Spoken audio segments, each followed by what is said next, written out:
High friends, welcome back to my channel. तर आज आपण करणार आहोत गाजराचा हलवा.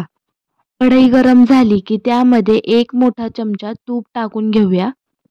तूप गरम झालं की त्यामध्ये किसलेला गाजर घालून ते मस्तपैकी परतवून घेऊयात. त्यामध्ये बारीक चिरून घेतलेले ड्रायफ्रुट्स टाकून घेऊयात.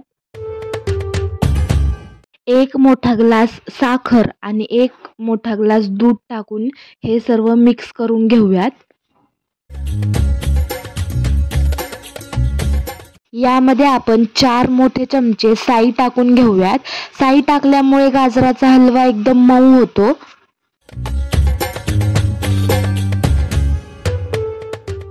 यामध्ये आता आपण विलायची पावडर टाकून घेऊयात.